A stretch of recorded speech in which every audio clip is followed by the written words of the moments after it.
ഇപ്പോൾ CPIM സംസ്ഥാന secretary Kerala സർവകലാശാലയിലേക്ക് എത്തിയിരിക്കുകയാണ്. അദ്ദേഹത്തിന്റെ പ്രതികരണം നമുക്ക് കേൾക്കാം. അപ്പോൾ എന്തും ചെയ്യാം എന്ന ഒരവസ്ഥ ഒരു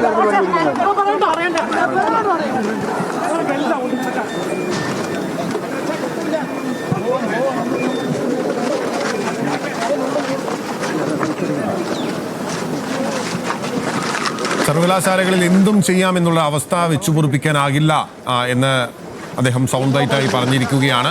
കേരള സർവകലാശാലത്ത് യുദ്ധസമാനമായ സാഹചര്യമാണ്. SFI പ്രവർത്തകർ സമാനകളില്ലാത്ത പ്രതിഷേധമാണ് ഉയർത്തുന്നത്. വിദ്യാർത്ഥികൾ അവരുടെ പ്രതിഷേധം രേഖപ്പെടുത്തിക്കൊണ്ടുള്ള സമരം നടത്തിക്കൊണ്ടിരിക്കുകയാണ്.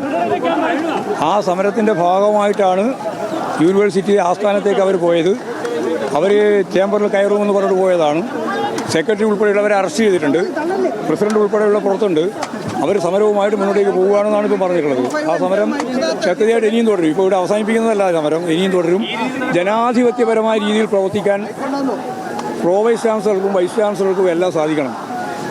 തോന്നിയ പോലെ എന്ത് തോന്നിയാസം കളിച്ചാലും അതെല്ലാം വിദ്യാഭ്യാസത്തിൻ്റെ ഭാഗമാണെന്ന് പറഞ്ഞാലും, അതുപോലെ തന്നെ RSSന്റെ തിട്ടൂരമനുസരിച്ച് കാര്യങ്ങൾ കൈകാര്യം ചെയ്യാൻ പുറപ്പെട്ടാൽ കേരളത്തിലെ വിദ്യാർത്ഥി സമൂഹവും പൊതു ജനാധിപത്യ പ്രസ്ഥാനങ്ങളും ഒന്നും അതിനെ വഴങ്ങിക്കൊടുക്കുന്ന പ്രശ്നമില്ല എന്ന കാര്യത്തിൽ ഒരു സംശയവും വേണ്ട. തുടരണമെന്നാണോ ഈ രീതി തന്നെയാണോ ചെയ്യുന്നത്? പിന്നെന്താ സംശയം? പൂർണ്ണ പിന്തുണയുണ്ട്.